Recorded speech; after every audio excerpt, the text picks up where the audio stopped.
Nós podemos começar nosso trabalho de hoje. Estamos aqui com o nosso ilustre convidado, o professor Harvey Brown, da Faculdade de Filosofia da Universidade de Oxford.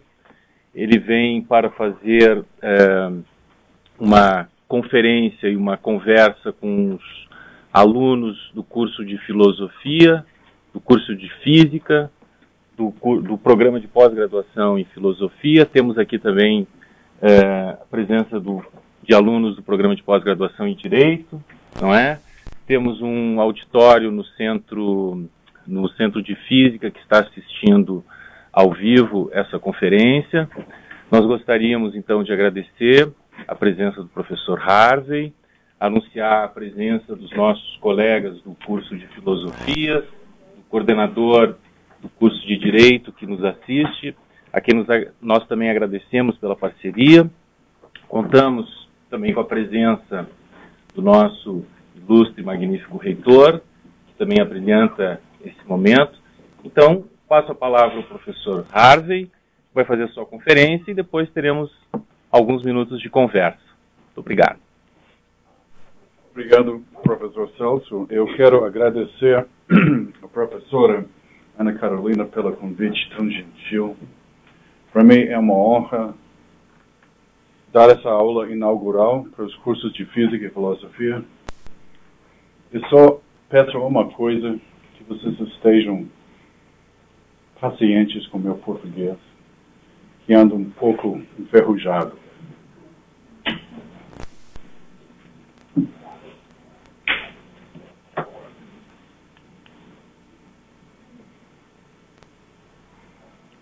O Einstein, durante a vida toda, teve um amigo muito importante na vida dele, que se chama Michael Bessel. Em 1955, Bessel morreu alguns meses antes do Einstein.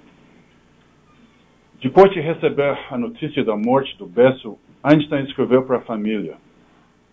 E a carta que ele escreveu contém essas palavras. Agora Bessel partiu deste mundo estranho pouco antes de mim. Isto não significa nada. Para nós físicos devotos, a divisão entre o passado, o presente e o futuro não passa de uma mera ilusão obstinada. Infelizmente, a posteridade não recorda a reação da família do Bessel perante essas palavras do Einstein. Se fosse meu pai que tivesse morrido, eu não sei se eu ficaria muito aliviado com isso, para saber que não existe uma diferença entre o passado, o presente e o futuro. Mas tem uma noção aqui muito importante. Por que que Einstein chegou à conclusão que a distinção entre o passado, o presente e o futuro é uma mera ilusão? Então, eu quero falar um pouco sobre o trabalho dele, em particular a teoria de relatividade restrita, no que diz respeito a essa questão. O trabalho de Einstein teve um impacto enorme sobre as nossas noções de tempo. E tem vários aspectos do trabalho de Einstein que tem a ver com a noção de tempo. Eu vou começar com a noção de simultaneidade, um negócio delicado de como espalhar o tempo pelo espaço. O que significa dizer, constatar, que dois eventos à distância são simultâneos? Isso introduz a questão da convencionalidade da simultaneidade à distância, ou simultaneidade distante, e a relatividade da simultaneidade. A segunda noção do tempo é a noção de duração. Aí tem dois eventos. Quanto tempo existe entre dois eventos? Aliás, como nós sabemos de antemão que existe uma métrica do tempo, existe uma teoria na física, se chama termodinâmica clássica, que não tem relógios nessa teoria. Essa teoria não tem equações e tem diferenciais em relação ao tempo. É uma teoria sem a noção de medida de tempo. Se nós vivêssemos dentro de um mundo puramente termodinâmico, se isso faz sentido, nós não teríamos uma noção de relógio e nós não teríamos uma noção da medida do tempo. Então, o nosso mundo é um pouco generoso, porque ele oferece uma estrutura que nos dá a noção de relógio, de tempo, de medida de tempo. Mas tem dois aspectos da noção de quantidade de tempo que interessam a gente. Aquilo que é medido por relógios imóveis ideais e aquilo que é medido por relógios em movimento. Isso introduz a noção de dilatação do tempo. Será que o tempo flui? Será que a noção do fluxo do tempo faz sentido? Então, é isso que tem a ver com a distinção entre o passado, o presente e o futuro. É evidente que o trabalho de Einstein teve um impacto muito maior, de maior alcance do que essas noções. Por exemplo, o tempo cósmico, o tempo na relatividade geral, o começo do tempo, o fim do tempo, viagens no tempo e outras coisas. Mas hoje eu não tenho tempo para discutir esses conceitos. Eu vou ficar basicamente falando sobre o impacto da relatividade restrita, ou seja, o jovem Einstein. O Einstein de 25 anos, mais ou menos. Então, eu vou começar com a noção de simultaneidade. Vamos considerar uma convenção humana bastante familiar, que é o sistema de fuso horário mundial. Todos vocês são familiares com essa maneira que nós espalhamos o tempo pela superfície da Terra. E você só precisa dar uma olhada para ver que é uma coisa extremamente arbitrária e convencional. Aqui você vê que um evento em Londres, que passa meio-dia, vamos dizer meia-noite, no Brasil, o tempo para esse evento seria 9 horas da noite. Atualmente, são 4 horas a diferença de fuso horário, que ainda enfatiza mais a convencionalidade dessa medida. Por que nós fazemos isso? Todo mundo sabe a resposta. Porque a luz só ilumina em cada instante só uma parte da esfera da Terra. E ninguém, pensando bem, ia dar o mesmo horário, por exemplo, a Londres, lá em cima, que é de manhã, ninguém daria o mesmo horário, por exemplo, simultaneamente, para o fim da tarde na Calcutá. Então nós espalhamos o tempo através da superfície da Terra. Mas tem uma coisa interessante que acontece. Eu não sei se alguns de vocês tiverem a oportunidade de voar da Nova Zelândia para Buenos Aires. Quando você voa de Nova Zelândia para Buenos Aires, você chega literalmente antes que você saiu. Porque você cruza essa linha de data internacional.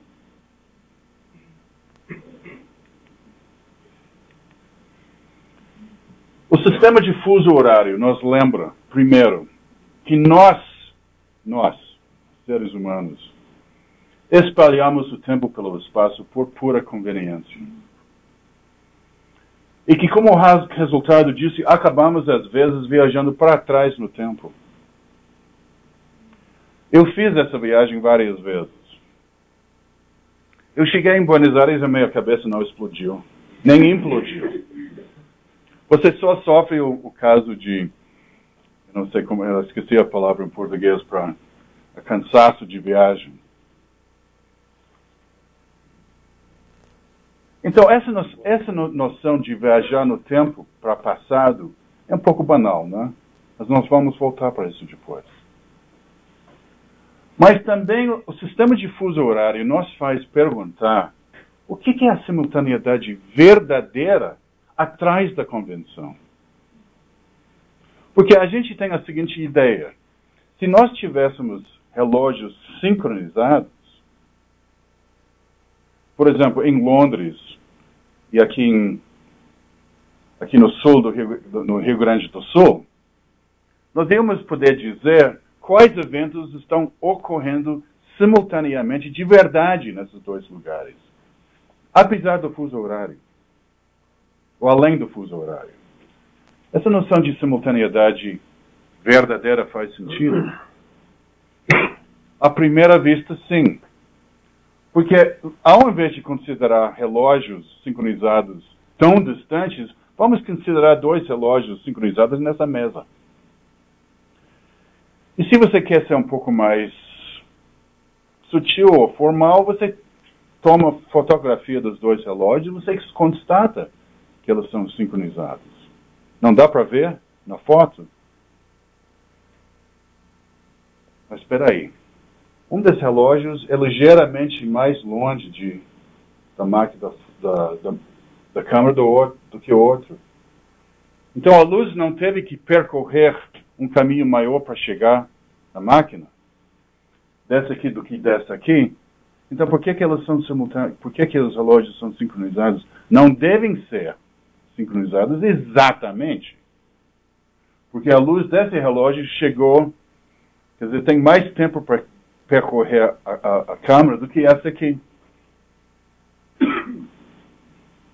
Então você tem que introduzir uma compensação. Mas espera um momento. Como você sabe que a velocidade, a rapidez unidirecional da luz, nessa direção é a mesma do que nessa direção? Como você sabe disso? Na física, a gente tenta introduzir hipóteses que são testáveis. Então, como é que você mede a rapidez de qualquer sinal, seja qual for? Você tem que ter uma noção de distância e você tem que ter relógios sincronizados. Então, nós estamos caindo num círculo vicioso. Porque para determinar a velocidade unidirecional da luz e confirmar que é igual nessa geração, tanto quanto nessa geração, nós já temos que ter uma noção operacional de relógios sincronizados. Como é que você sai desse círculo conceitual? A resposta é: não se pode. Não há maneira de sair disso. Você não pode medir a velocidade de nenhum corpo, nenhum sinal unidirecional, sem ter relógios sincronizados. O que significa a sincronização? É uma convenção. Você pode imaginar, por exemplo, como os filmes de roubo de banco, todos os ladrões se juntam antes do ato do roubo, sincronizam as relógios localmente, depois se espalham para fazer suas operações, pensando que os relógios são sincronizados, porque isso é uma convenção que se chama transporte de relógios. Mas lembra que na relatividade, o relógio é atingido pela moção. Então nós temos que cuidar. Talvez essa convenção, que se chama transporte de relógios, também é questionável. Ou, melhor dizendo, essa convenção é uma convenção como qualquer outra, mas pode não ser muito útil em certas situações. Principalmente quando a velocidade dos relógios alcance a velocidade da luz, ou perto da velocidade da luz. Então, como é que a gente fala sobre uma noção padrão de sincronização de relógios? Ou seja, como é que a gente determina se dois eventos à distância são simultâneos ou não? Nós espalhamos o tempo pelo espaço de tal forma que a rapidez unidirecional, one way, da luz seja igual em todas as direções. Ou seja, a rapidez da luz é isotrópico. Não depende da direção no espaço. Eu repito, isso não é uma coisa que nós podemos constatar empiricamente. Nós não podemos medir isso. Muito pelo contrário. Nós vamos sincronizar nossos relógios, ou melhor dizendo na física, nós vamos introduzir coordenados de tempo de tal forma que, em relação a essa definição do tempo, a velocidade unidirecional da luz é isotrópica. E isso se chama a convenção Poincaré-Einstein, para sincronizar relógios separados espacialmente. Normalmente se fala de convenção Einstein, mas Poincaré foi a primeira a entender a importância dessa convenção. Então, eu vou dizer só algumas palavras sobre Henri Poincaré, o maior matemático da época dele, que compreendeu a natureza convencional da simultaneidade antes de Einstein, por mais ou menos no torno do século. Cinco anos antes do Einstein, se não mais. E ele entendeu também que mesmo na mecânica newtoniana existe um elemento convencional de simultaneidade. Eu vou voltar para isso. Isso não é só a relatividade. Nenhum argumento que eu usei até agora tem algo a ver com a relatividade. Eu estou falando sobre as noções básicas da física. Ele também compreendeu, ou antecipou, talvez melhor dizendo, a relatividade de simultaneidade. Isso é a afirmação de que quando um observador está investigando dois eventos à distância, se esse observador usa a convenção de Einstein-Poincaré para sincronizar os relógios, ainda assim, a simultaneidade ou não dos eventos vai depender da velocidade do observador. Isso é uma coisa que, basicamente, Poincaré já entendeu antes de Einstein. Por quê? Porque ele entendeu a noção do tempo local de Lorentz na teoria do éter dele. O Lorentz, o maior físico do final do século XIX, fez tanto para desenvolver a teoria de eletrodinâmica de Maxwell dentro do contexto do éter, introduzir para certos fins a noção de tempo local. E para Lorentz isso foi meramente um truque matemático. E Poincaré entendeu o conteúdo físico, conceitual desse tempo local, e isso tem muito a ver com a relatividade de simultaneidade.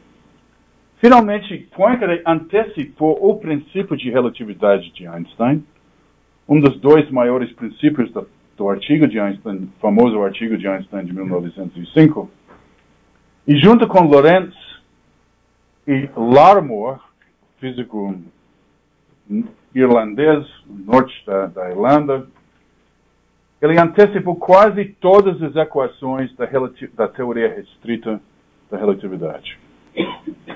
E é uma questão histórica e conceitual muito interessante. Por que Poincaré não é considerado o pai da relatividade?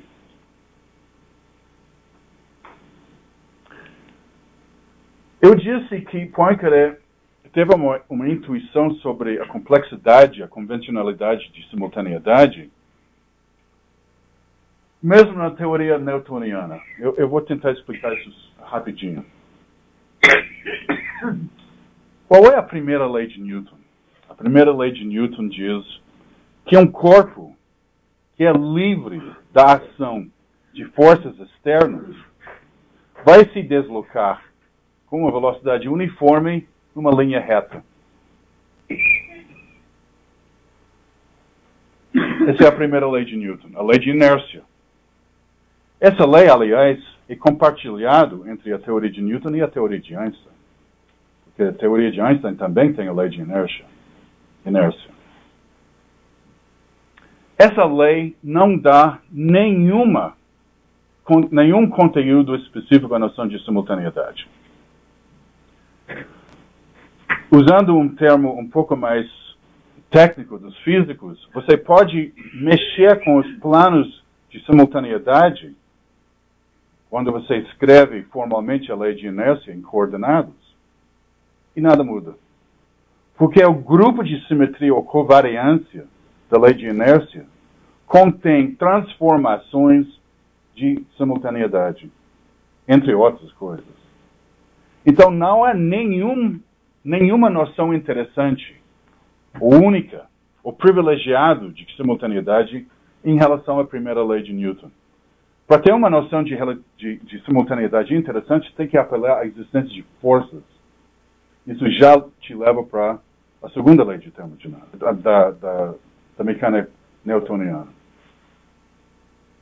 Por quê? Pega a lei de gravitação de Newton. A lei de gravitação, a noção de gravitação para Newton é de uma ação à distância, uma força-ação à distância que age instantaneamente em todas as direções. Instantaneamente? O que quer dizer isso? Quer dizer, se eu mexo com um objeto aqui, o efeito gravitacional é simultâneo para um outro objeto com massa. Simultâneo? Não é uma coisa convencional? Você escolhe a maneira, na física newtoniana, de espalhar o tempo pelo espaço de tal forma que a força gravitacional seja instantânea em todas as direções. Se você não faz isso, se, por exemplo, você escolhe coordenadas diferentes, você vai acabar descrevendo um mundo, por exemplo, em que a ação gravitacional vai para trás no tempo numa direção e para frente no tempo na volta. Tá certo? Então você escolheu as coordenadas meio uma forma questionável, mas você não vai para a cadeia. E você não cometeu um pecado mortal. Você simplesmente escolheu coordenadas de tempo um pouco esquisitas. E, aliás, se você diz, mas peraí, a gravitação agindo para o passado, isso viola todas as leis metafísicas de causalidade. Mas eu viajei de Nova Zelândia para Buenos Aires e cheguei antes que eu saí. E eu não violei nenhuma lei metafísica que eu saiba. E certamente foi um processo causal. E quando você escolhe coordenadas na teoria newtoniana, que espalha o tempo pelo espaço de tal forma que a gravitação não é instantânea em todas as direções, é a mesma coisa. É uma banalidade. Mas é uma banalidade que você evita porque complica as equações. Mas você não vai descrever o mundo de uma maneira errada. Na física você aprende, por exemplo, quando você aprende a usar as coordenadas como cartesianos ou esféricos, você aprende a usar coordenadas que são mais apropriadas para o problema. Então as coordenadas mais apropriadas para a gravitação são as coordenadas normais que espalham o tempo pelo espaço de tal forma que a gravitação seja instantânea em todas as direções. Então, isso foi uma coisa que Poincaré entendeu. Muito melhor que qualquer outro físico da época. Agora, eu vou terminar a discussão sobre a física newtoniana com simplesmente uma afirmação, que eu vou voltar mais para frente. Não há base nem na física newtoniana que apoie a noção do fluxo do tempo. O rio do tempo. Ou seja, uma distinção importante entre passado, presente e futuro. Vou voltar para isso depois. Eu mencionei o fenômeno de relatividade de simultaneidade. Em 1905, Einstein argumenta que a relação de simultaneidade, que ele já reconhece que é uma convenção, mas existe uma convenção natural, que é do Einstein-Poincaré. Depende, se dois eventos são simultâneos ou não, depende do movimento do observador. Um observador inercial vai dizer que evento A e evento B são simultâneos. Mas um observador que tem movimento relativo, o primeiro observador vai discordar. Isso é a relatividade de simultaneidade. E, como eu disse antes, isso já foi antecipado em boa parte por Poincaré. E certamente, quer dizer, é muito provável que nos últimos dias antes de desenvolver a teoria de relatividade restrita, o Einstein provavelmente estava influenciado por leituras de Poincaré. Mas isso não foi constatado historicamente com certeza. Se o tempo tiver algo a ver com mudança,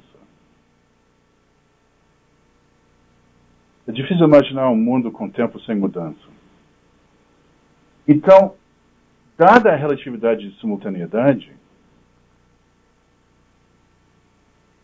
ou existem múltiplos tempos ou nenhum. Em que sentido? O que quer dizer mudança? Quer dizer que você escolhe um instante na história do mundo e você vê todos os eventos que ocorrem simultaneamente. E no próximo instante você quer ver se os eventos mudaram ou não. Mas quem é que está definindo a relação de simultaneidade? Depende do observador. Então, a própria definição global de mudança depende de uma escolha de uma relação de simultaneidade, e a relatividade da simultaneidade está dizendo que isso é problemático. Então, como é que você fala sobre o percorrer do tempo, o fluxo do tempo, uma distinção primordial entre presente, passado e futuro, quando você tem relatividade de simultaneidade?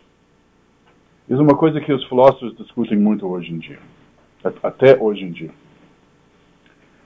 Depois eu vou tentar argumentar que essa relatividade de simultaneidade, que eu distingo da convencionalidade da simultaneidade, é o aspecto da relatividade restrita menos importante. Menos importante. Vamos para a noção de duração. We cannot catch a fleeting minute and put it alongside a later minute. Não podemos captar um minuto no tempo e levá-lo do lado de um minuto posterior. Então, eu tenho 2 eventos e tenho mais 2 eventos. Como é que eu vou saber se a quantidade de tempo entre o primeiro par e o segundo par é o mesmo? Eu não posso pegar o tempo do primeiro e colocar ao lado do segundo, do posterior, não. Como é que você mede o tempo, então?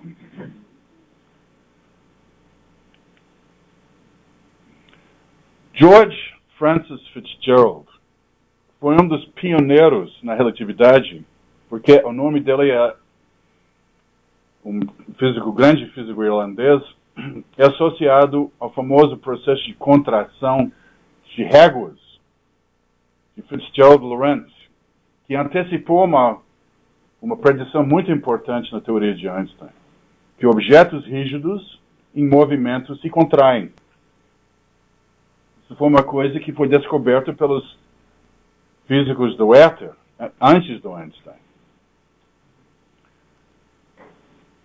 E no final do século XIX, Fitzgerald escreveu um artigo muito interessante sobre processos de medida na física. E ele levantou o seguinte problema. Há toda razão, ele disse, para pressupormos que a Terra gira em torno do seu eixo de uma forma mais regular que qualquer outro relógio que podemos construir. Eu mencionei antes que a natureza é muito generosa. A natureza deu para o ser humano um relógio de graça. E esse relógio fez com que os desenvolvimentos de astronomia dos babilônios através dos gregos antigos, até Copérnicos, por exemplo, todo esse desenvolvimento fazia sentido em termos físicos, porque nós tivemos um relógio tão acurado, tão preciso, que é a rotação da Terra. E no final do século XIX, não tinha relógio melhor no mundo, pelo menos ao alcance do ser humano. Mas o problema é o seguinte: a taxa de rotação da Terra está mudando. Todo mundo sabia disso, pelo menos na física. Em primeiro lugar, se você calcula usando a Terra como relógio, a época dos eclipses na Idade Antiga, as épocas dos babilônios, etc., você vai obter resultados errados. Em segundo lugar, nós sabemos que a Terra não é um objeto rígido. Tem mares, tem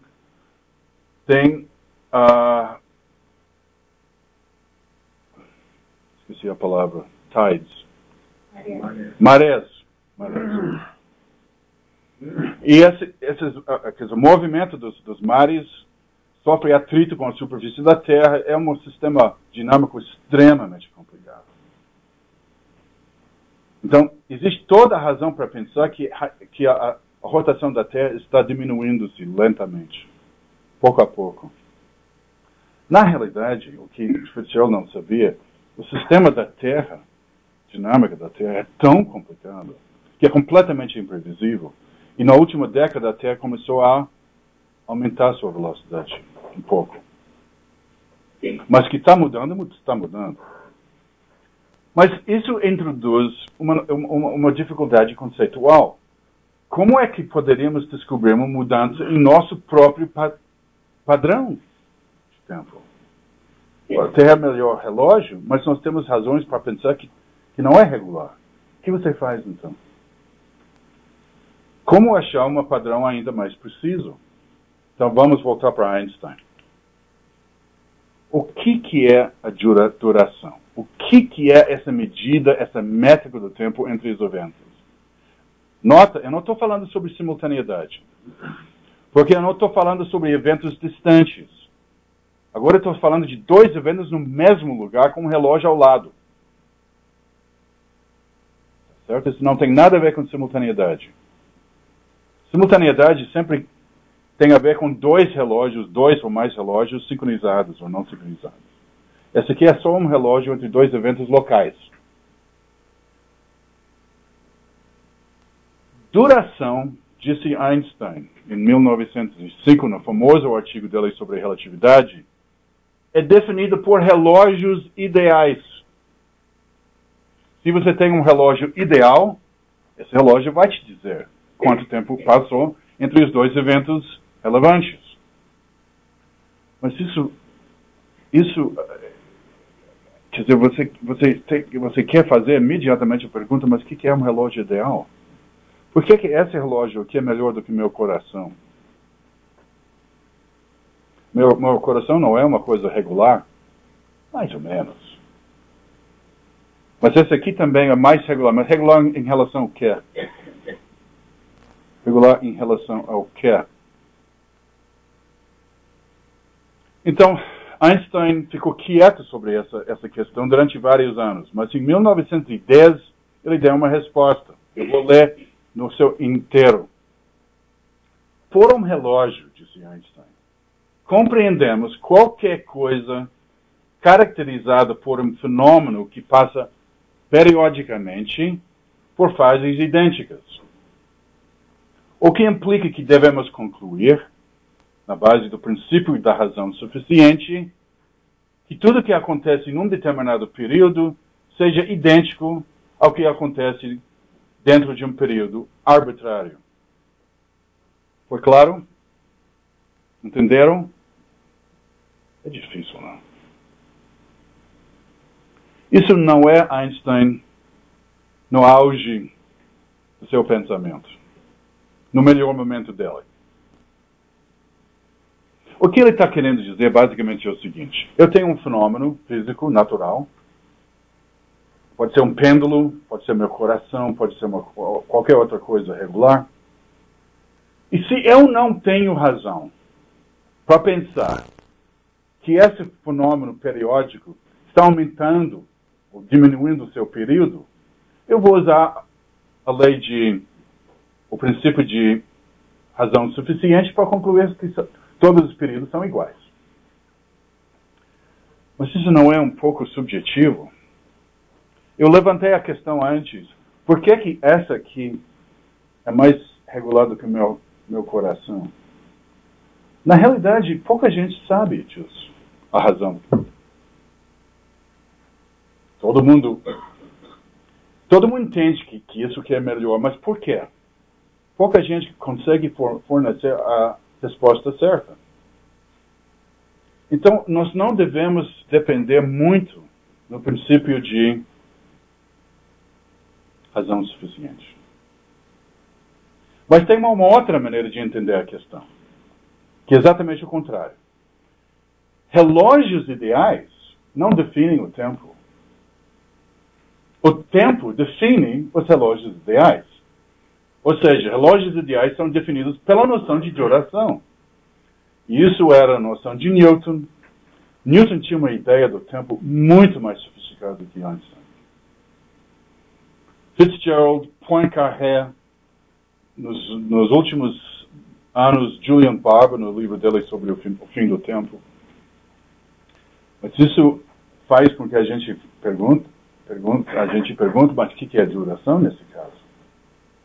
E aí a resposta é isso. A duração é a escolha do parâmetro temporal que faz com que as leis da física mais fundamentais tomem a sua forma mais simples. Então, pega uma lei absolutamente fundamental na mecânica quântica, a equação de Schrödinger, dependente do tempo.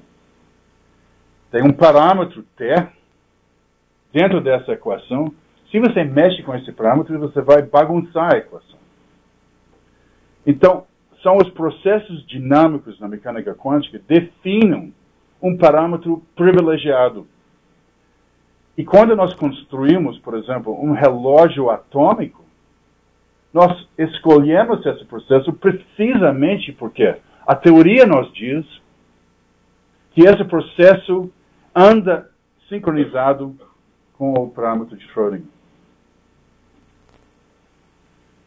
Mas, cada vez que você escolhe um processo, um relógio, esse relógio não pode ser perfeito, porque ele tem dificuldades, ele interage com o resto do universo. Nenhum relógio atômico é perfeito.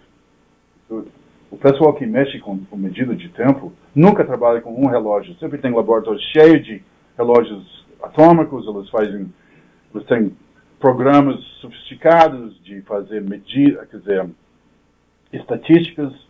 Eles têm teorias que dizem que certos relógios são melhores que outros. Eles comparam o tempo com outros grupos em outros laboratórios no mundo. Não há um relógio ideal, senão talvez o universo como um todo. Isso foi uma noção de tempo que foi muito bem entendido pelos astrônomos. Principalmente quando eles tiverem que largar a Terra como relógio. O que eles iam usar? O que os astrônomos usaram como relógio antes do desenvolvimento do relógio atômico? Eles usaram o sistema solar inteiro como relógio. Porque o sistema solar é essencialmente isolado energeticamente, totalmente, é claro. Não é tão ideal, não é perfeito. Na medida em que o sistema solar é isolado, todos os planetas, as luas, etc. e tal, agem em acordo, se deslocam em acordo com o tempo newtoniano. Então você pode pegar todos esses movimentos e extrai o tempo. Então é o sistema solar inteiro que é o relógio.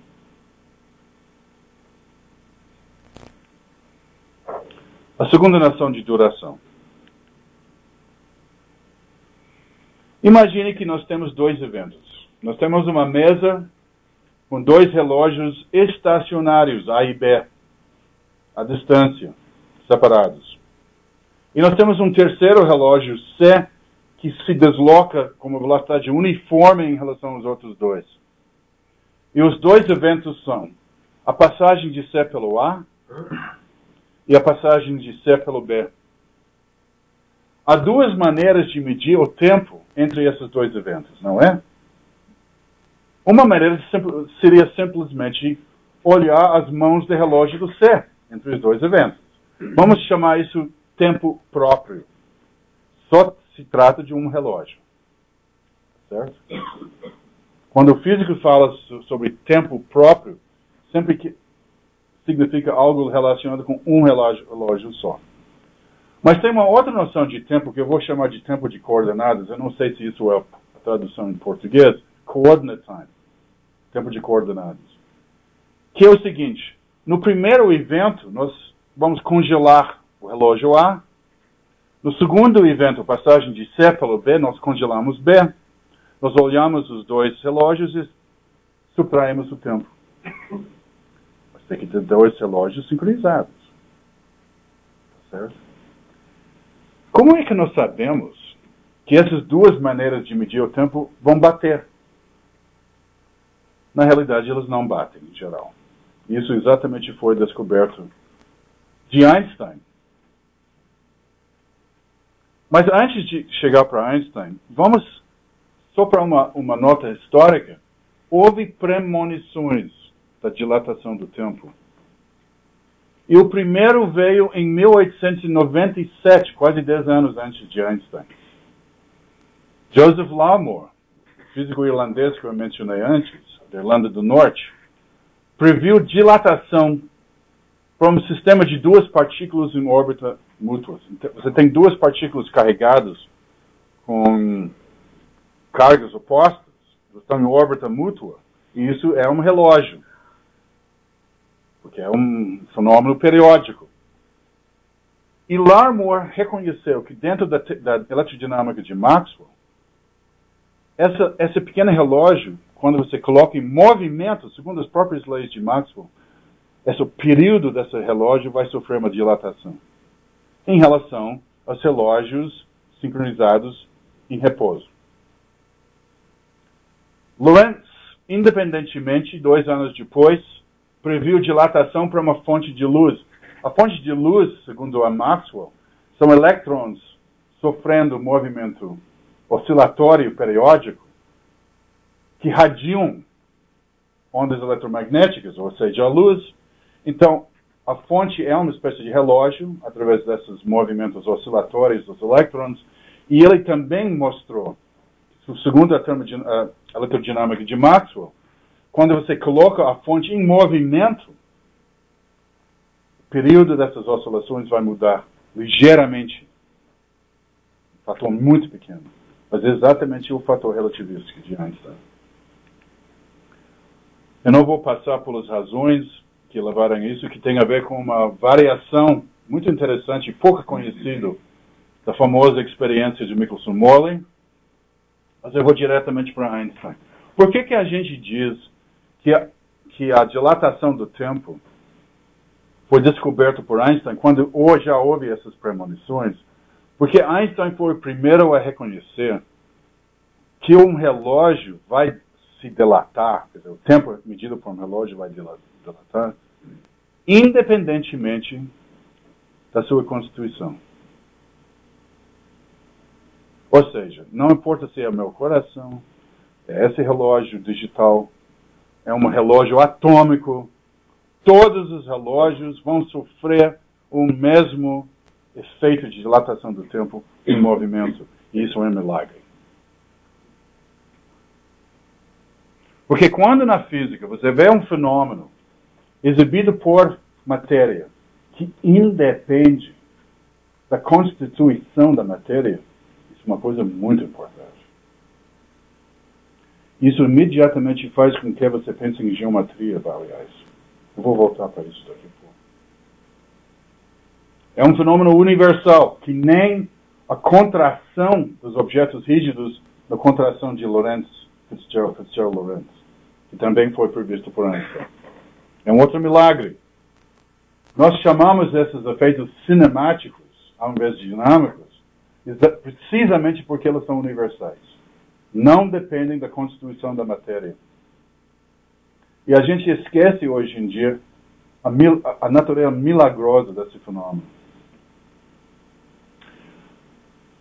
Vamos supor que nós temos dois físicos, dois professores, um se chama Kaluza, outro se chama Klein.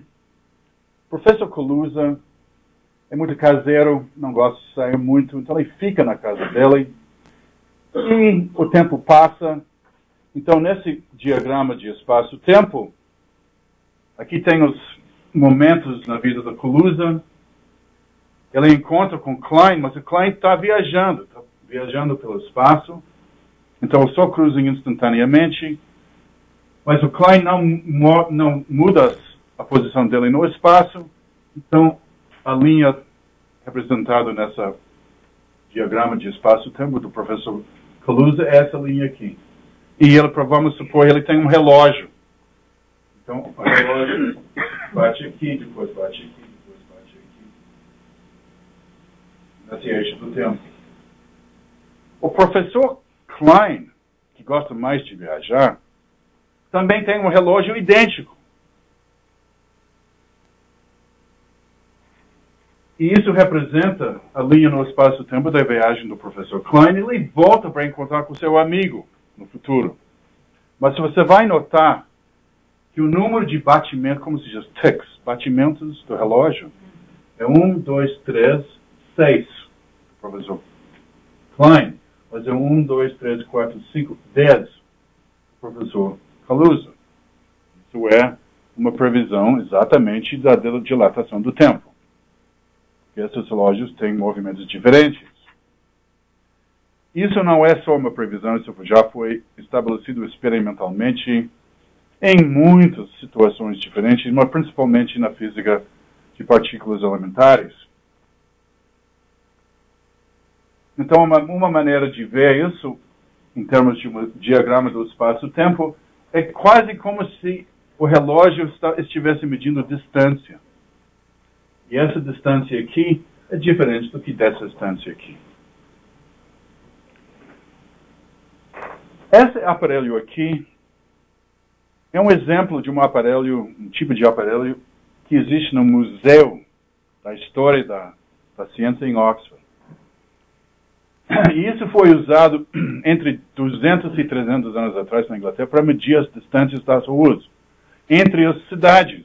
Como é que se mede a distância entre as cidades? 200, 300 anos atrás. Você coloca esse aparelho atrás de uma carruagem, ele anda, o número de revoluções da roda é registrado nesse dial. O técnico que criou esse aparelho também teve uma premonição de relatividade. Por quê? Isso lembra do quê? Esse dial lembra do quê? Um relógio. E segundo Einstein, um relógio verdadeiro mede a distância no espaço-tempo. Espaço-tempo tem uma noção de distância embutido nela. Não o espaço e não o tempo. O espaço-tempo. E um relógio, segundo Einstein, é um waywiser, um conhecedor de distância, de caminho, do espaço-tempo. A diferença entre essa geometria e a geometria euclidiana é que a distância medida pelo relógio aqui é menor do que a distância disso aqui. Isso é muito estranho. Porque normalmente linhas retas são a conexão mais curta entre os pontos, não mais longa. Mas o espaço-tempo tem uma métrica lida por relógios que exatamente o oposto acontece.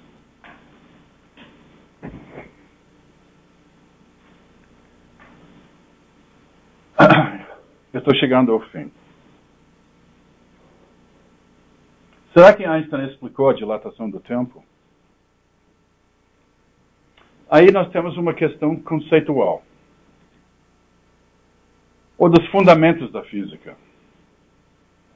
Não há a menor dúvida que Einstein previu a dilatação do tempo de uma forma absolutamente explícita e universal, como eu mencionei antes, no artigo de 1905, famoso artigo que esboçou a teoria de relatividade restrita. E se você prever alguma coisa, você também não explica? Contestável isso. Existe uma diferença, em geral, entre previsão e explicação. O que Einstein mostrou é que os relógios têm que ter esse comportamento se o princípio de relatividade é válido, junto com o princípio da luz, chamado constância da velocidade da luz. Mas isso explica alguma coisa? De uma certa forma.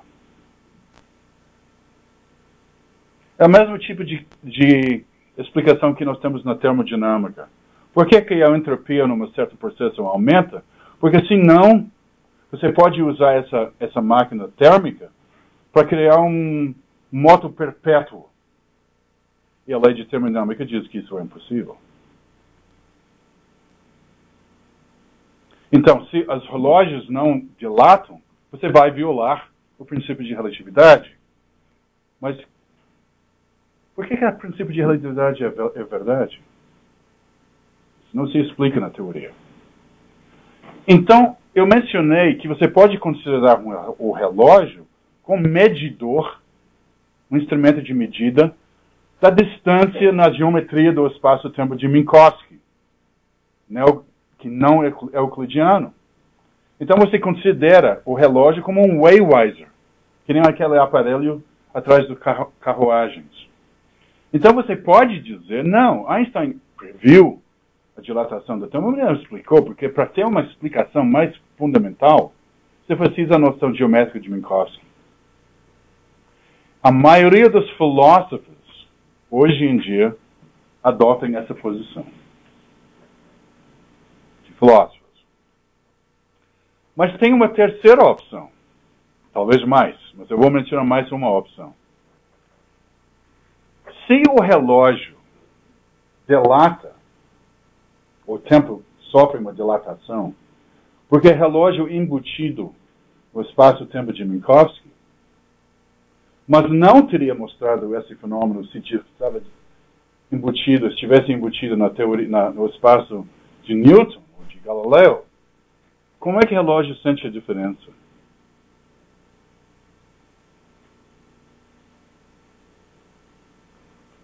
O relógio faz o que o relógio faz por causa da sua constituição interna. O relógio não sente o espaço-tempo. O relógio simplesmente age em acordo com as soluções das leis físicas mais básicas que descrevem as interações entre as partículas elementares dentro do relógio. Então, se você quer entender por que um relógio em movimento age de uma maneira diferente do relógio em repouso, ou relógios sincronizados em repouso, você deve dizer alguma coisa sobre a constituição do relógio. Isso quer dizer mecânica quântica. Então, será que você não tem que fazer um apelo à mecânica quântica para explicar a dilatação do tempo? Certamente, porque você vai ter que apelar a uma propriedade estrutural da mecânica quântica que se chama covariância de Lorentz. Mas eu menciono essas várias opções só para mostrar que mesmo 100 anos depois da teoria de relatividade restrita, ainda há espaço para discutir questões fundamentais nessa teoria.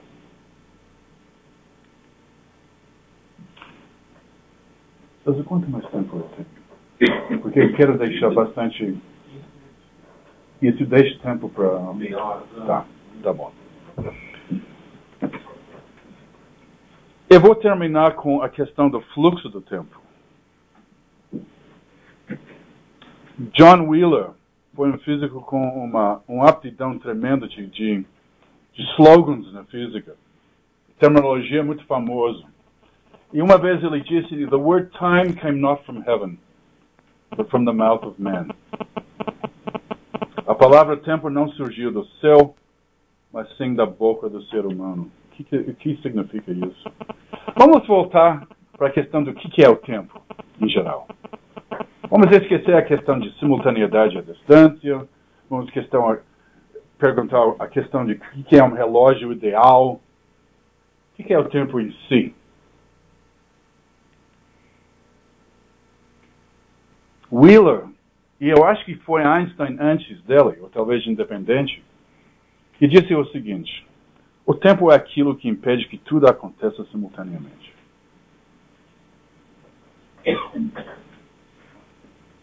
Uma outra maneira de expressar a mesma intuição seria o seguinte. Considera os dois eventos seguintes. A minha mão está para baixo, a minha mão está para cima. Essas proposições não são inconsistentes. Eu não posso afirmar essas duas proposições sem sofrer,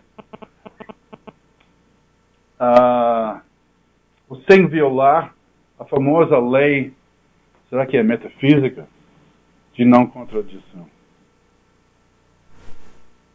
Mas a natureza inventou uma maneira de burlar essa lei. Porque num instante a minha mão está para baixo e no outro instante a minha mão está para cima. Que são duas afirmações inconsistentes.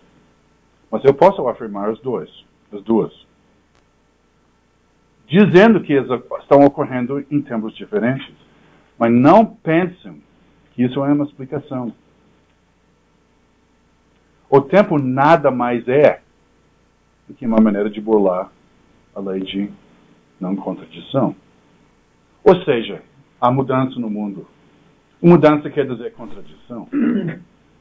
Há mudança no mundo. Uma outra noção muito interessante do Barber, que eu vou mencionar em passant, os instantes não existem no tempo, o tempo existe dentro dos instantes. O que significa isso? Como você sabe que houve um passado? Todos nós temos acesso, de uma certa forma, ao passado através da memória, não é? E nós pensamos que nós temos muito mais conhecimento sobre o passado do que o futuro, não é?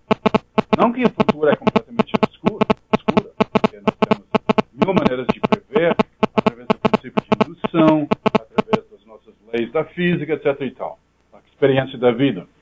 Mas mesmo assim, a gente sente que, epistemologicamente, em termos da teoria de conhecimento e as práticas do cotidianos, o futuro é diferente do passado.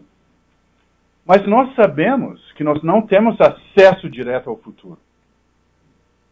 Isso é o famoso problema de indução, né?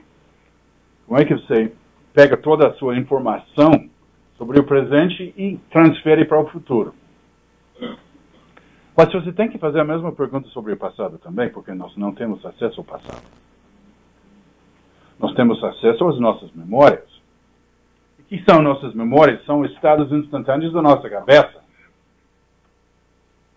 E você tem que introduzir uma hipótese de que no passado o mundo tivesse tal forma que seja mais ou menos de acordo com as minhas memórias.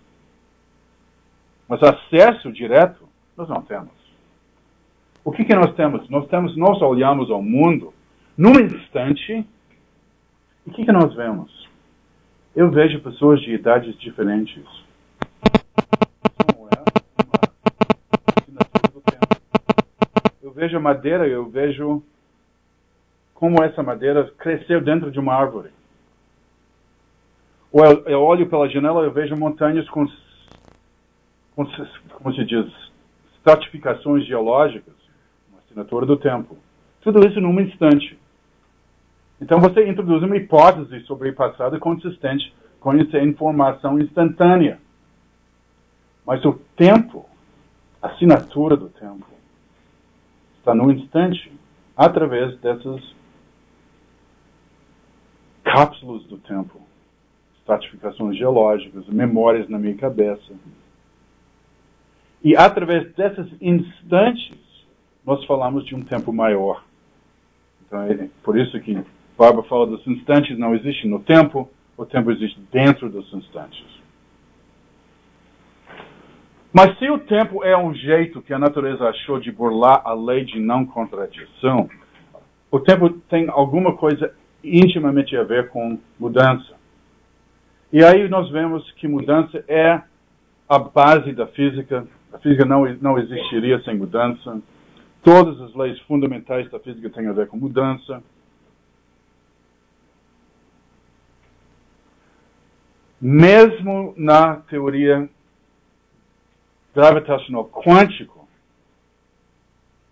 que ainda não tem uma forma definitiva, uma equação é muito, se faz muita referência, é uma equação sem tempo. Mas através dessa equação você pode criar, de uma maneira extremamente interessante, uma noção de mudança também. Eu não vou entrar em detalhes agora. Como é que você define mudança, dada a convencionalidade de simultaneidade? O fato de que, mesmo para um observador, se dois eventos são simultâneos é meramente uma convenção,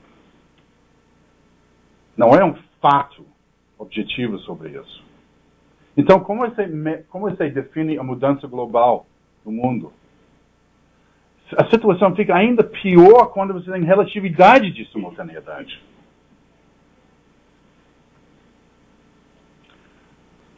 A ideia de Einstein foi mais ou menos o seguinte: há mudança, há eventos diferentes, mas no fundo, o que você tem é um espaço-tempo feito de uma vez. Isso se chama, na literatura filosófica, do block universe. Universo de bloco, como se fosse um bloco de vidro. E todos os eventos já estão dentro. O presente, o passado, o futuro, todos estão aí com o mesmo status ontológico. Porque se você diz, não, tem uma corte nesse bloco do espaço-tempo que representa o presente, quem está definindo o presente?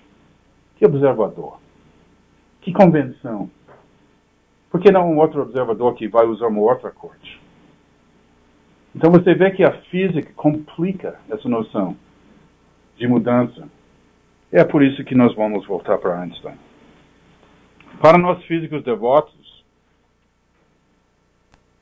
a divisa entre o passado, o presente e o futuro não passa de uma mera ilusão obstinada. E sem dúvida, em parte, ele estava pensando na sua própria teoria de relatividade. Mas eu acho que se pode argumentar também que ainda na teoria newtoniana de mecânica de Newton, você ainda tem argumentos em favor também dessa conclusão. E eu vou terminar por mencionar várias leituras para quem quiser discutir, quiser ler mais sobre esse assunto.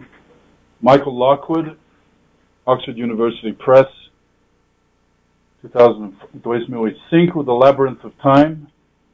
Paul Davies, que é um escritor que produz muitos livros sobre a física num nível acessível, About Time. Eu posso mencionar meu livro de 1905, um pouco mais técnico sobre o tempo e a relatividade também. Muito obrigado.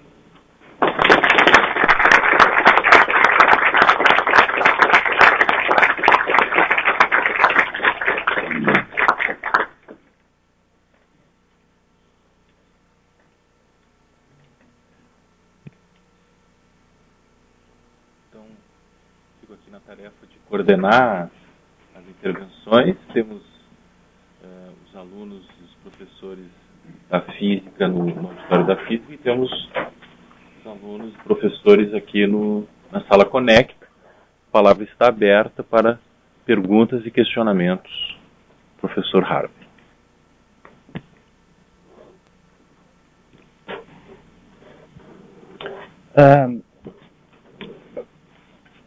Einstein propõe que não existe a simultaneidade, correto?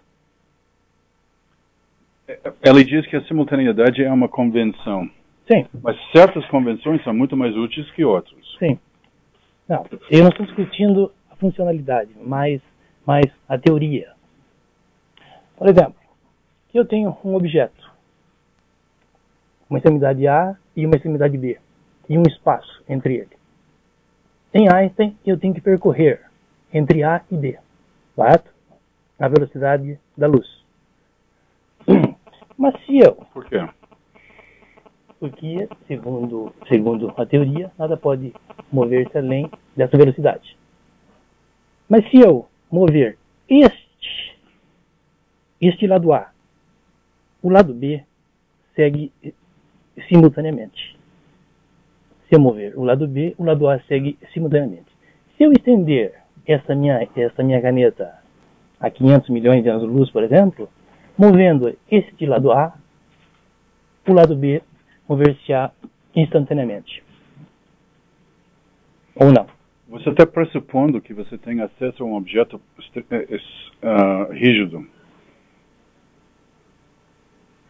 Ou seja, se você tem um objeto e se eu bate num lado, o efeito vai ser sentido simultaneamente no outro lado. E esses objetos não existem. Esses objetos não existem. Não, eu não estou tratando de objeto, eu estou tratando de forças. Sim, mas qualquer objeto que você cria no mundo, qualquer objeto físico, você está dizendo que se eu desloco um lado A, lado B vai se deslocar instantaneamente. Isso não é verdade. Isso não é verdade. Nenhum objeto faz isso. Porque qualquer ação por meio de uma força no lado A vai criar tensões, deformações que se propagam dentro do objeto. E essa propagação é no limite, o limite da velocidade dessa propagação é a velocidade da luz. Desde que supomos que Einstein esteja correto. Sim, mas e que não exista sim, mas outra em primeiro lugar, a teoria é autoconsistente. Em segundo lugar, nós não temos uma teoria de forças intermoleculares que não obedece essa condição. Se as forças, nós sabemos, por exemplo, que as materiais normais, as forças principais são eletromagnéticos. Então nós podemos fazer um modelo desse objeto e dentro desse modelo nós podemos ver o efeito de uma força agindo aqui e ver quanto tempo esse efeito tem que passar antes que o efeito se sente aqui. E isso vai bater com as previsões de Einstein. Correto. Só uma última questãozinha. É que a filosofia quer conversar com a física. E o jornal da filosofia, a posteriori, vai sair um artigo sobre essa discussão e uma nova possibilidade que não essa, a de Einstein. Se o senhor puder ler o artigo.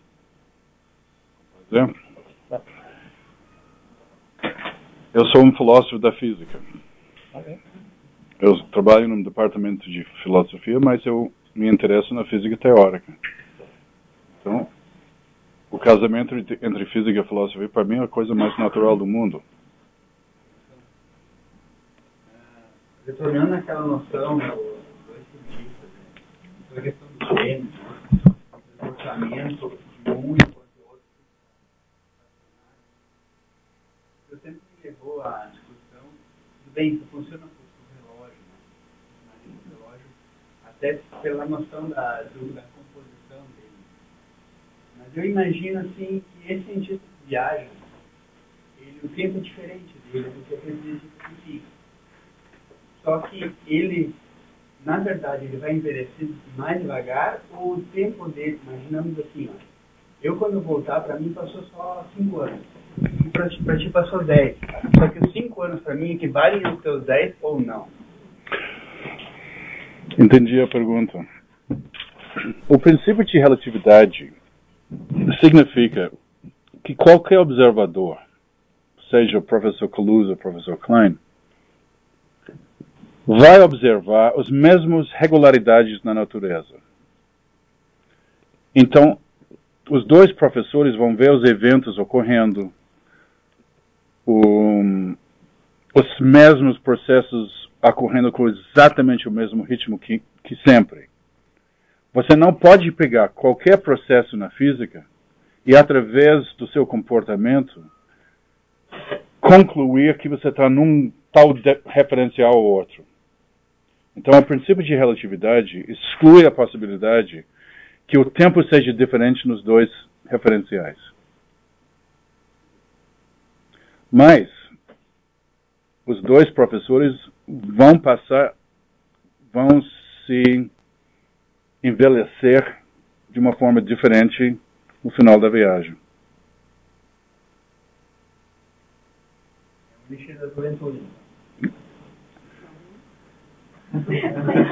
Nenhum fica mais jovem. Os dois envelhecem. É por isso que quando eu dou aula, eu sempre procuro ficar a pé e me mexer um pouco, para envelhecer um pouco menos que vocês.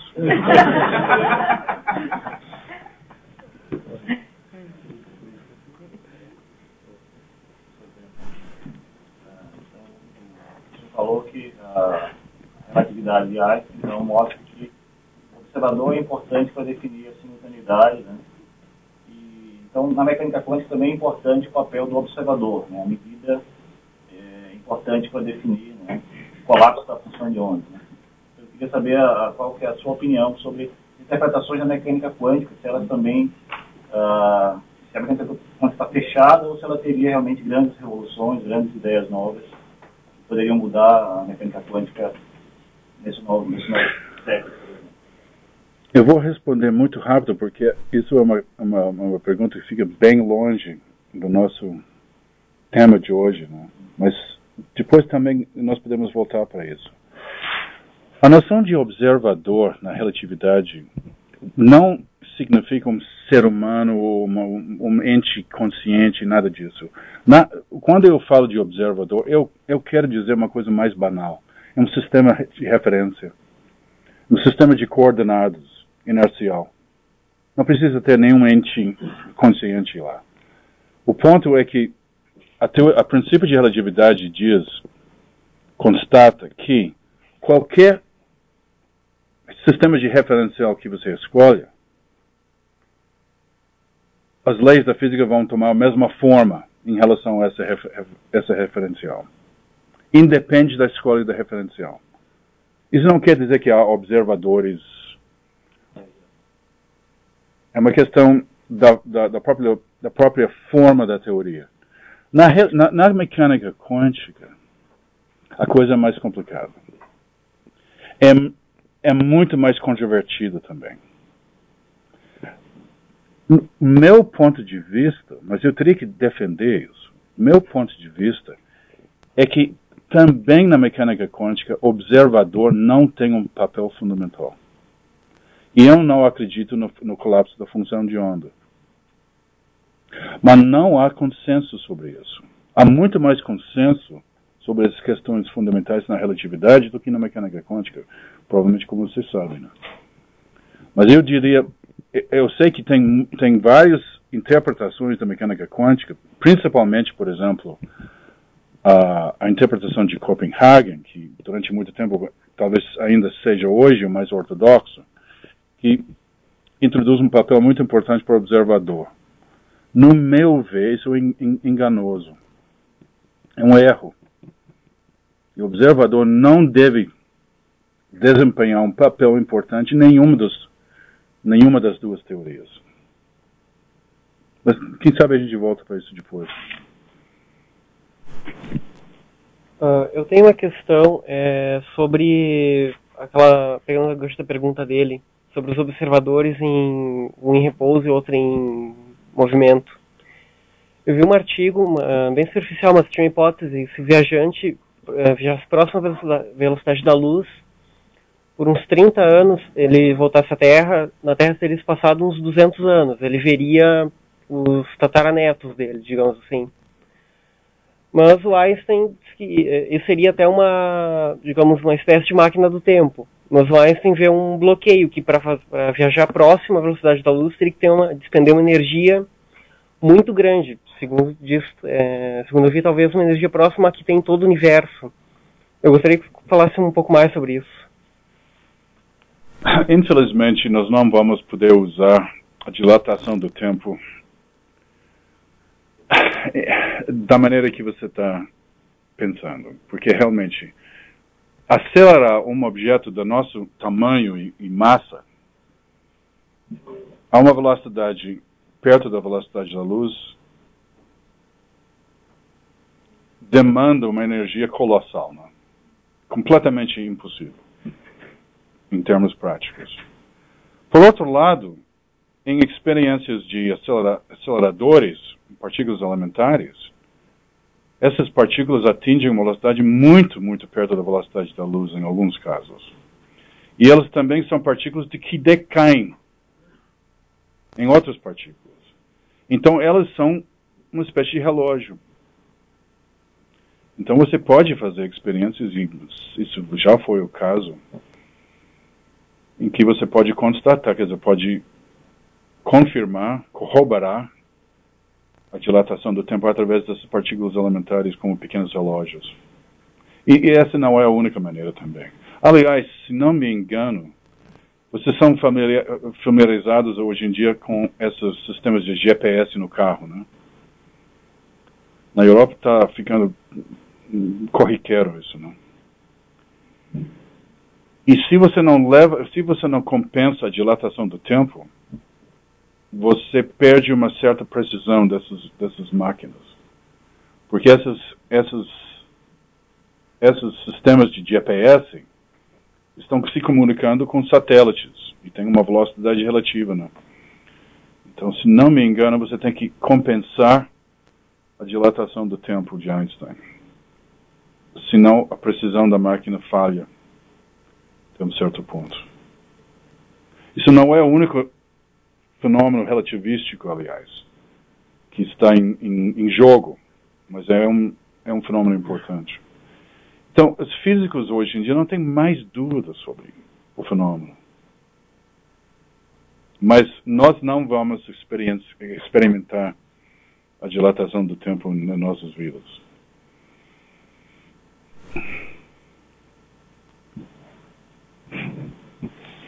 Harvey, muito obrigado pela sua exposição. Ela me traz muitas perguntas, mas eu vou fazer duas. Uma muito geral.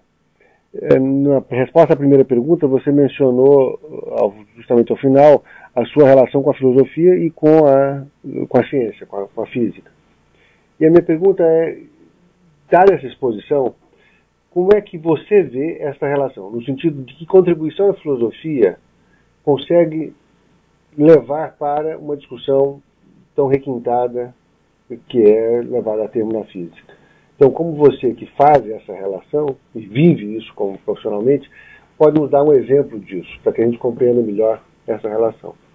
Uma outra pergunta é a pergunta sobre, eu fiquei muito curioso sobre a questão da simultaneidade com respeito à relação de causa e efeito. Que obviamente ela pode acontecer, essa relação pode acontecer simultaneamente. A pergunta é, o que impede, se é que é o caso, de que ela aconteça inversamente? Ou se a física considera essa possibilidade? Então, essas duas... Eu vou responder a segunda pergunta primeiro, porque é mais fácil.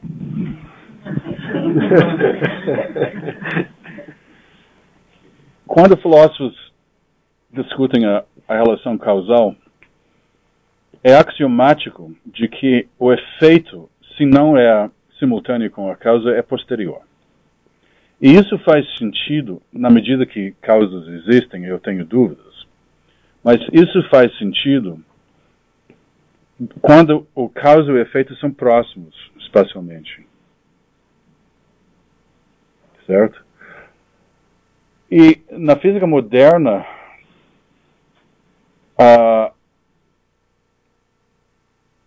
nós pensamos que ações à distância são do passado, quer dizer, são ultrapassadas.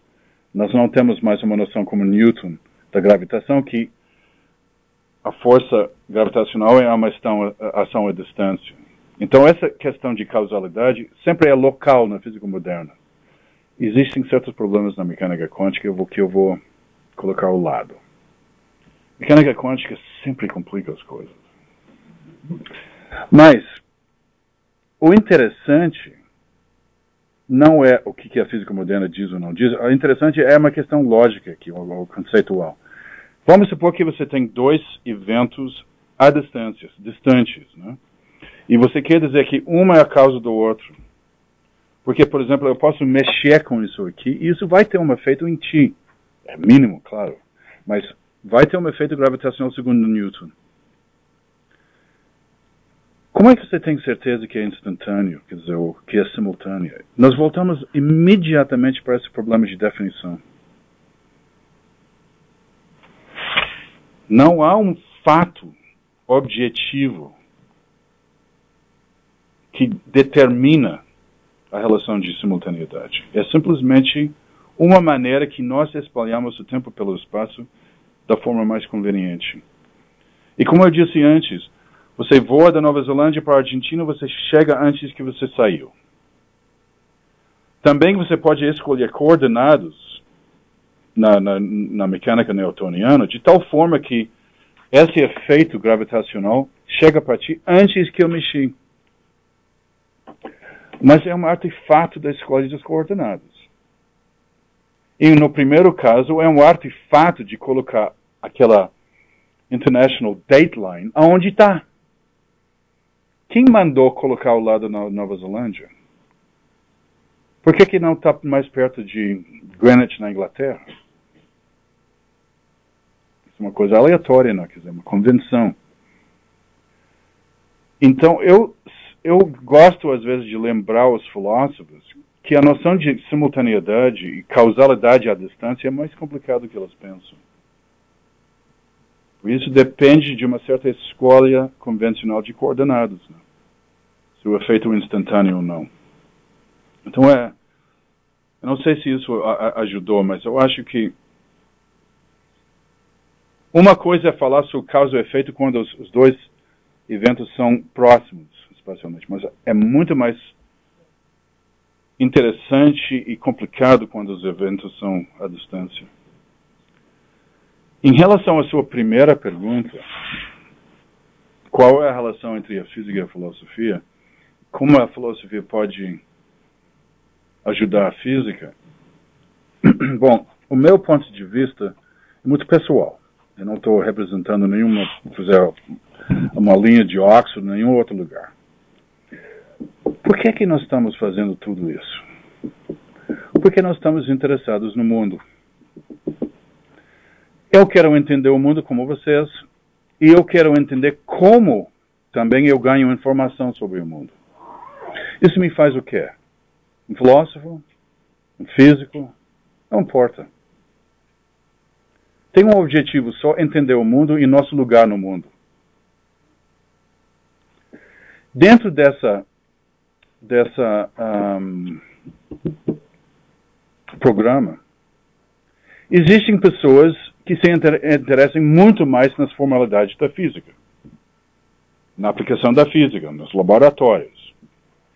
Existem físicos também que se interessam pelas essas questões fundamentais, o que é a simultaneidade, etc. e tal. Por razões convencionais, muitos desses físicos se encontram nos departamentos de filosofia. Eu sou um deles. Eu sou muito grato pelo Oxford, que me dá um emprego que eu posso me mexer um pouco nesses assuntos que são fundamentos da física. Nem todo o departamento de filosofia faria essa decisão. E tem filósofos que querem saber coisas muito mais gerais, universais, e que ou, por exemplo, que não são interessados tanto sobre processos físicos no mundo, mas que têm interesses em questões éticos, ou na história da filosofia, etc. e tal. E isso realmente, qualquer departamento de filosofia no mundo tem pessoas com esses interesses. Mas no que diz respeito à metafísica e a física, primeiro, eu não vejo distinção. Eu vejo simplesmente diferenças no tipo de indagação que a pessoa faz. Então, eu não vejo que a filosofia ajuda a física. Eu vejo pessoas que se interessem pelas perguntas, pelas problemas que, por razões históricas meio aleatórias, se encontram em departamentos de filosofia, outros na física. Não pense que só as pessoas que fazem fundamentos da física são filósofos também. Tem muitos físicos que publicam nessa área também.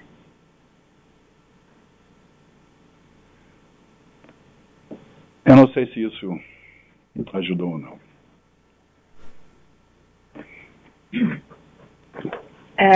Professor Harvey, eu teria 3 perguntas. Não sei se as 3 seria possível respondê-las. Talvez até sejam bem simples. Uma diz respeito à sua posição em termos de filosofia da ciência. O senhor se veria como um instrumentalista, como um realista, ou o senhor dispensa desse tipo de classificação? E uma outra pergunta seria, me ocorreu, pode não ter razão de ser, mas o senhor tem o conhecimento para me esclarecer, quando o senhor falou em tempo, em duração, em mudança, me lembrou muito Aristóteles. Então, se o senhor pudesse dizer alguma coisa sobre isso, porque a visão de mudança de Aristóteles certamente é muito diferente da de Galileu e de toda digamos assim, a chamada física da Revolução Científica, século XVII, XVI, XVII, mas não sei porquê, falando sobre a mudança em Einstein, isso me trouxe a física do Aristóteles à baila. Bom, é isso aí. Obrigado. Na filosofia da ciência existe uma preocupação muito atual sobre o problema de realismo.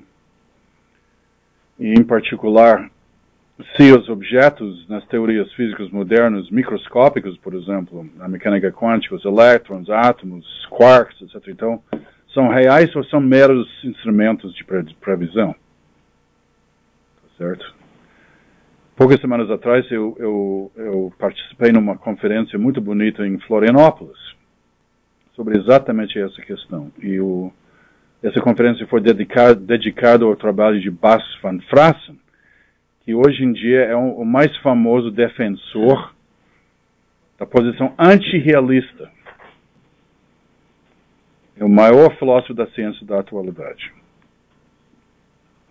E a posição dele é que ele fica agnóstica em relação aos elétrons. Não em relação às mesas, a mesa, a cadeira, gente, montanha, planeta, coisa que você vê assim de imediato, mas ele fica agnóstico em relação aos objetos que os físicos, ou mesmo por exemplo, a bactéria, vírus, essas coisas, no mundo biológico, que precisa de microscópio, alguma coisa assim. O meu ponto de vista é um pouco ingênuo. Eu não vejo nenhuma linha clara entre isso e o elétron. Eu não vejo nenhuma distinção interessante. Ou entre isso, por exemplo, e o partícula no movimento browniano, suspenso na solução, que foi muito importante no trabalho de Einstein, que foi descoberto, você quase vê visualmente, mas você precisa de um microscópio para ver o movimento constante dessa partícula suspensa na líquida. Por que eu vou ser agnóstico sobre aquilo e não isso? Ou se eu sou agnóstico sobre aquilo, talvez eu deva ser agnóstico sobre isso. Uma pergunta que eu levantei informalmente nessa conferência para Van Fraassen é: Van Fraassen deve ser agnóstico sobre outras mentes?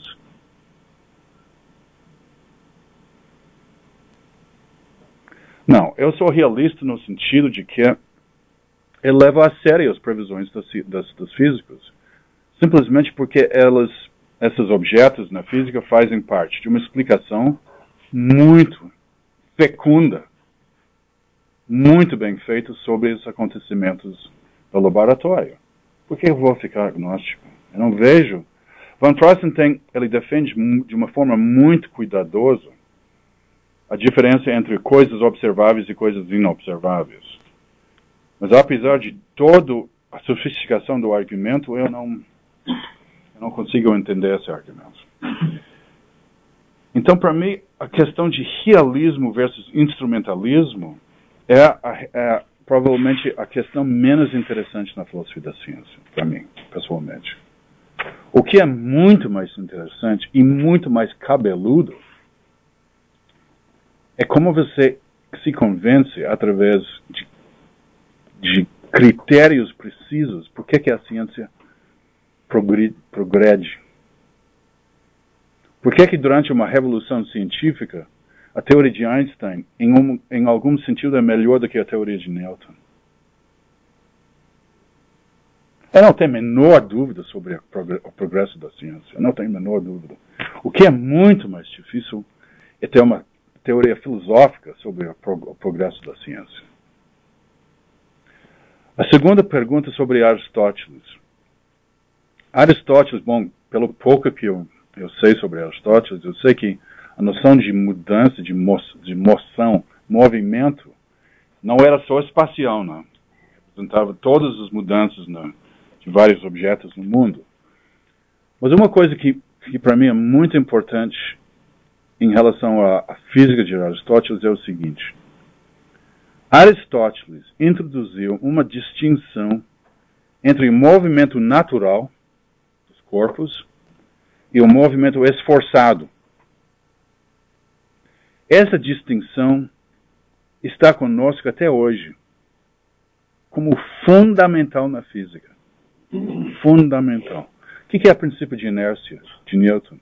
É o princípio de uma certa forma de ação natural, que não precisa de um motor externo, uma agência causal externa. A única diferença entre Aristóteles e Newton é que para Newton o movimento natural é inercial, ou seja, é movimento uniforme, velocidade uniforme em linha reta. Para Aristóteles, o movimento natural, por exemplo, para certo tipo de objeto, é um movimento que o objeto cai para o centro do universo. O lugar natural do objeto é o centro do universo. Mas a distinção conceitual entre movimento natural, que não precisa de uma explicação, pelo menos por agentes por fora, e o movimento esforçado, a interação entre os corpos, foi um momento absolutamente crítico no desenvolvimento da física. E, como eu tento defender no meu livro, a única teoria que explica, até uma certa forma, os movimentos naturais, explica e não só postula, é a teoria geral da relatividade de Einstein. Mas isso é uma outra história.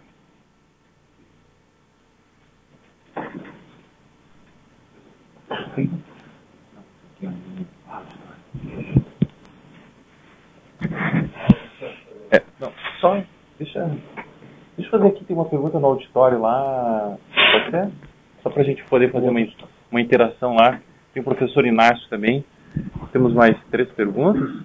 Então, o Bruno, do auditório da física, não é? Faz uma pergunta que é a seguinte, professor. No campo da filosofia ou da física, poderíamos pensar um universo sem o conceito de tempo? O Bruno é aluno da licenciatura em física, tá bem? Essa é uma boa pergunta, porque como eu mencionei antes, na teoria de gravitação quântica, quantum gravity, embora não haja uma teoria bem definida, a equação mais famosa é uma equação que não tem tempo por dentro. Você não tem derivado em relação a um parâmetro tempo.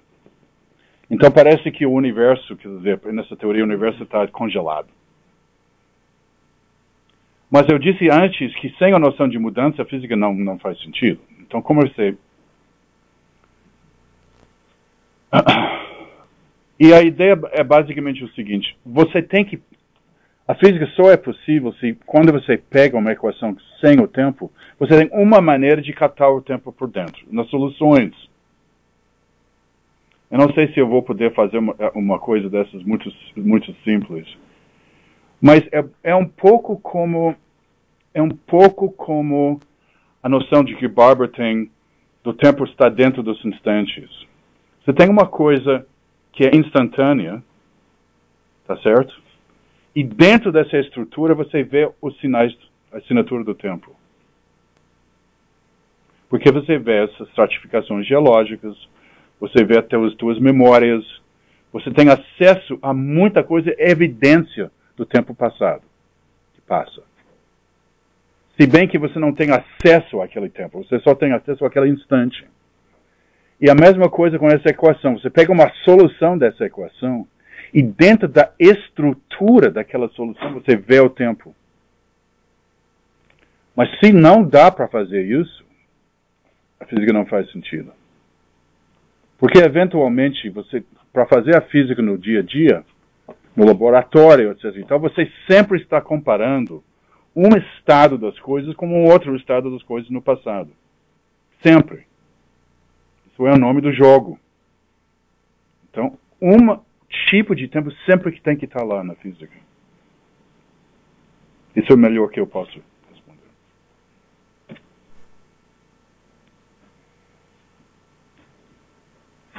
Professor Haber, muito obrigado pela palestra, eu gostei bastante. Eu tenho duas questões, uma relativa a Aristóteles. Né?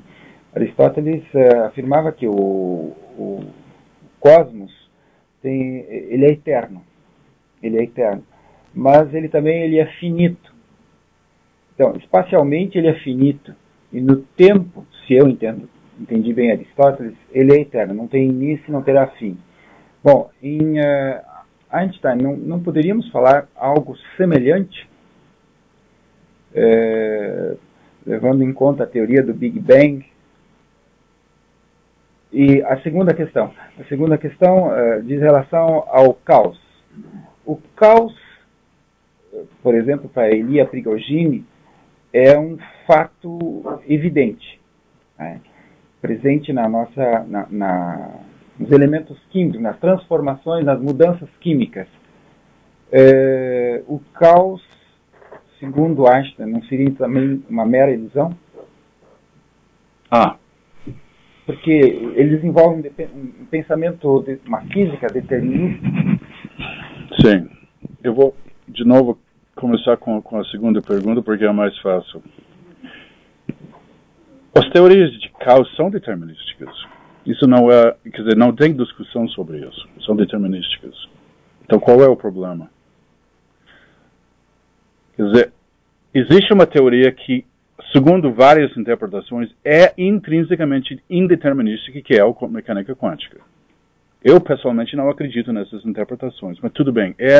A posição ortodoxa é que a mecânica quântica, se existe uma teoria na física que é indeterminística, é a mecânica quântica. Essas teorias de caos são determinísticas, mas um sistema caótico é tal que a sensitividade das condições iniciais é de tão grandeza, assim, que você nunca pode prever o comportamento do sistema. Porque o menor que seja a variação inicial nas condições iniciais, vão fazer diferenças macroscópicas muito grandes no futuro. Então, entra aqui uma questão de previsibilidade. Sistemas caóticos são imprevisíveis, mas são determinísticos. São estritamente determinísticos. Então, para Einstein não haveria problema nenhum com a teoria de caos. Nenhum. Inclusive, ele provavelmente já teve muita intuição nesse sentido. Einstein, obviamente, teve um problema com a mecânica quântica, porque Einstein não acreditava no mundo indeterminístico. Muita gente ri de Einstein, hoje em dia. Einstein, quando velho, etc e tal, perdeu a intuição dele, não entendeu a mecânica quântica. Eu acho que o Einstein vai ter a última risada. Mas também isso é outra história. Agora, a outra pergunta... Desculpe, eu esqueci. Aristóteles. Ah, sim, é a finitude da... A finitude do cosmos e a eternidade. Na cosmologia ligada a teorias de relatividade geral de Einstein, existe a possibilidade que espacialmente o universo é unbounded, não tem limite, mas finito. E é uma maneira muito fácil de entender. Isso simplesmente considera a superfície de uma esfera. É uma coisa bidimensional, não? Tem duas dimensões, esqueci a palavra em português. Manifold. Variedade, obrigado. É uma variedade que tem duas dimensões, não tem fim, mas é finito. Então, o próprio espaço pode ser assim, segundo Einstein. O próprio espaço pode ser assim, em 3 dimensões. Finito, mas sem limite, sem bound. Agora, a questão de tempo, ninguém sabe, porque, segundo o Big Bang, houve o primeiro instante em relação ao atual modelo, né? Isso não significa que, para frente, o universo não pode ser infinito. Mas existe uma diferença entre Aristóteles achava que o universo seria infinito de agora para frente e de agora para trás. Agora, o modelo do Big Bang complica isso. Ninguém sabe sobre o futuro, mas o passado houve uma coisa muito importante, que foi o próprio Big Bang. Antes disso, ninguém sabe. Não? Ninguém sabe nem se faz sentido fazer a pergunta. Mas essas coisas são, no caso de Aristóteles, era pura especulação, não? No caso de Einstein, nós progredimos um pouco. Nós temos muita evidência em favor da relatividade geral. Não é só especulação.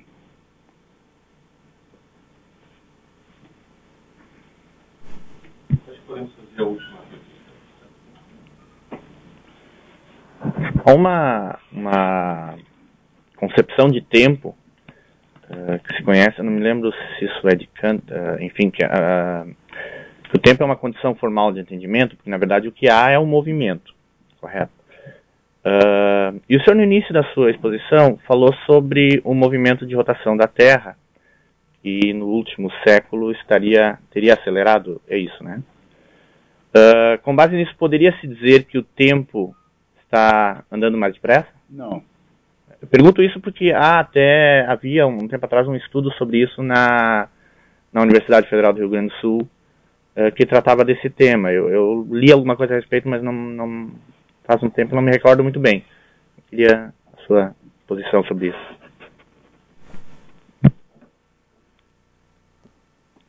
O que eu estava me referindo é o fato de que a Terra, como relógio, as suas limitações começaram no começo do século XX a atrapalhar os astrônomos. Inclusive, com o aumento de dados sobre o movimento em partículas da Lua, houve cada vez mais dificuldade de fazer um acordo entre o movimento no sistema solar e a teoria de gravitação de Newton. Por quê? Porque eles estavam usando a Terra como relógio nas soluções das equações. E a Terra, obviamente, não é um relógio ideal. Aliás, nenhum objeto finito, que é menor do que o próprio universo, é um relógio ideal. Então, é por isso que, por exemplo, o próprio Newton, Poincaré e muitos outros disseram que não define o tempo em termos de objetos e processos, senão do universo como um todo. Define o tempo em termos de um parâmetro que está embutido nas leis fundamentais da física. E à primeira vista isso parece uma coisa muito abstrata, não? Muito abstrata. Mas as leis da física providenciam, quer dizer, oferecem uma maneira de introduzir modelos dos objetos e processos. Então você pode, por exemplo, você ver certos processos dentro dos núcleos ou átomos, e a teoria que diz que esse processo é muito estável. Então você acopla essa oscilação com um cristal e você cria um relógio atômico. Isso não veio de nada, isso veio de teoria. Então os teóricos têm que dizer para os experimentalistas o que é o tempo, não vice-versa. Não vice-versa. Nenhum processo no universo é regular completamente. Pega o exemplo do sistema solar. Se fosse completamente isolado energeticamente, seria um belo relógio. Mas o problema é que a gravitação é uma força de longo alcance. E o sistema solar está sendo atingido pelas outras estrelas na nossa galáxia e, eventualmente, por todas as outras entidades no cosmos.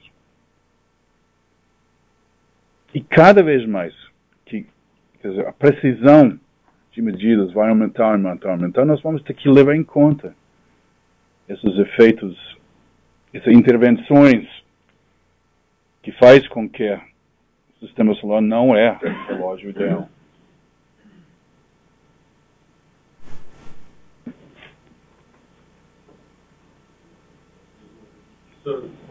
Por favor. O microfone. Só perto o microfone, não fica tão bom. Não precisa falar nele, só puxa. Assim, professor, primeira coisa, assim, nessa sala eu vejo o pessoal da filosofia e pessoal da física. E aí se pergunta qual é a relação que existe. E eu acho, assim, só uma afirmação, eu acho que a física, ela procura explicar muito o universo. Mas talvez o que leva a gente a não dormir hoje à noite é a filosofia. Vamos dizer. É o que... é o diferencial da coisa, é o que faz muitos físicos chegarem a estudar esse lado. Tá, agora uma hipótese e uma pergunta.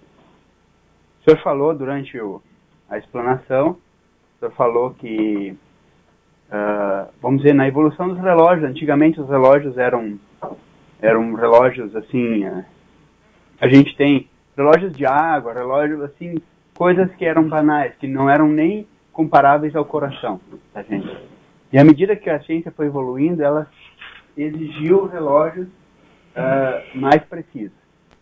Como é o caso. Hoje em dia a gente, eu não sei se alguém de vocês está notando, mas, por exemplo, à medida que eu explano aqui, não existe uma simultaneidade com o vídeo que está atrás do professor. Né? E isso aí, hoje em dia, é quase uma exigência no mundo universal. Então, quando o senhor falou de tempo e relacionou tempo com duração, e a gente cada vez mais, a gente exige essa duração, essa precisão, a gente se pergunta que até onde isso vai levar. Porque a gente sabe que a gente não vai conseguir achar um modelo de contagem de tempo que é perfeito. Não, tá certo. Tá? Então, na verdade, o ser humano está procurando, ele vai chegar num momento e vai dizer, não, é aceitável. Então, talvez nós estaríamos falando sobre aceitabilidade do observador no entendimento de eventos simultâneos. Depende da aceitabilidade dele ou não. Bom, também tem pelo menos duas perguntas aqui. A primeira se trata da vida filosófica. Eu acho que o que faz as pessoas não dormirem depende muito da pessoa, né? Para mim, uns dias é uma coisa mais filosófica, outros dias é uma coisa mais na física, né? Agora, realmente, uma coisa que eu tenho orgulho dos chamados filósofos, quer dizer, eu estou argumentando contra uma distinção fundamental, eles são muito bons em fazer perguntas. Nem são sempre muito bons em saber qual é uma pergunta boa, mas são muito bons em fazer perguntas. E isso é muito importante na vida intelectual. Né? Mas eu não diria que uma coisa é mais fundamental que a outra. Como eu disse antes, para mim, todo esse esforço é resultado de uma certa curiosidade sobre o mundo. E uma grande perigo na filosofia moderna, principalmente na metafísica, é discutir a natureza da matéria sem entender a física. Ou a natureza do espaço, ou a natureza do tempo. E isso é uma coisa que é bastante comum na filosofia. E eu acho isso muito perigoso. Muito perigoso. Mas, por outro lado, tem muitos físicos que têm uma certa filosofia que é cale-se e calcule. Não faz perguntas importantes sobre, por exemplo, a natureza quântica. Você só faz as soluções das equações e pronto. Sem perguntar sobre sem se interessar pelos os problemas conceituais. E há realmente problemas conceituais nessa teoria, que não tem consenso sobre resolvê-los. Ainda hoje, é uma coisa muito complicada isso. Agora, sobre a questão de a precisão dos relógios, eu não vejo por que a gente não pode procurar para uma precisão cada vez maior. Tá certo? Certos processos vão ser usados no futuro que são mais precisos do que os relógios atômicos, sem dúvida. E daí? Cada vez nós vamos ter mais necessidade de precisão.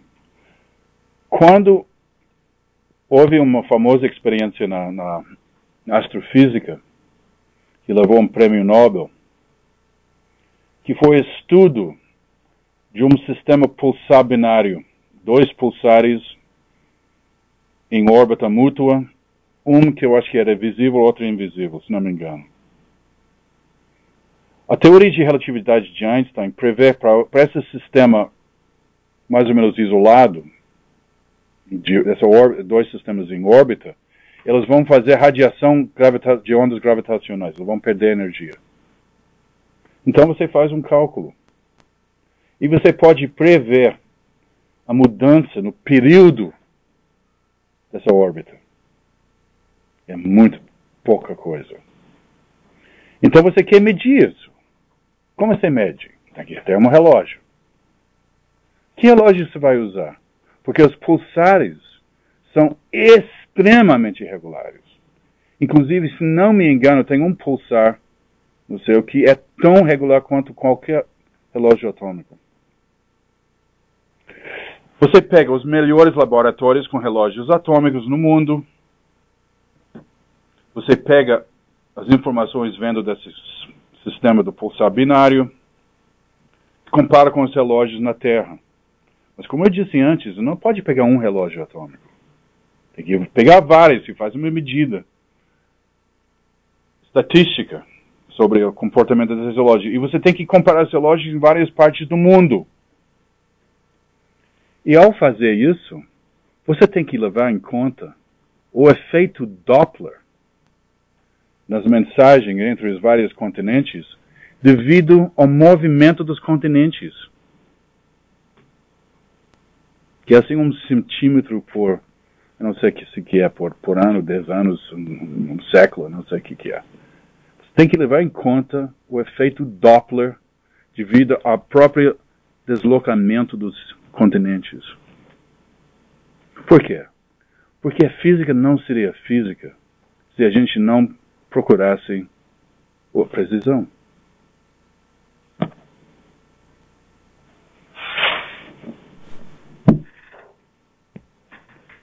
Então vou proceder ao encerramento do nosso trabalho. Gostaria de agradecer imensamente a presença do professor Harvey Brown entre nós. Gostaria de agradecer a coordenação do curso do Programa de Pós-Graduação em Filosofia da Unicinos, a coordenação do curso de Física da Unicinos, agradecer a presença dos professores presentes, professor Vitor da Física, professor Adriano, Mário Flag, professor Inácio Elfer, e queria agradecer especialmente a professora Ana Carolina, que foi a pessoa que conseguiu fazer esse nosso encontro aqui e convidar o professor Harvey para estar conosco. Ela quer fazer uma última mensagem? Temos só 2 minutos na linha. Só isto. É que eu queria deixar o agradecimento, transmitir o agradecimento do professor Marcelo, do reitor, que por motivos de compromissos previamente agendados teve que sair antes, mas queria lhe deixar o seu agradecimento e o seu abraço. E agradecer mesmo é agradecer ao professor, não é agradecer a mais ninguém, é agradecer a ele que está aqui conosco. Obrigada. Obrigado.